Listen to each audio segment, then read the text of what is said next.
Hello everyone and welcome back. Today we're gonna see how to set up Suitcase lock. If this is your first time using it, the default code is likely 3 zeros. Slide the button or press the release to open the zippers or the latch. Look for a small reset button and it might require a pointed object like a pen or press. Or, on some models, you must push the reset switch, usually inside the lock or next to the dials, into a different position. While holding the reset button or switch in the reset position, turn the dials to your desired 3-digit code.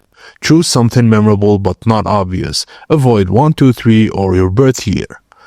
Let go of the reset button or return the switch to its original position and your new combination is now set up.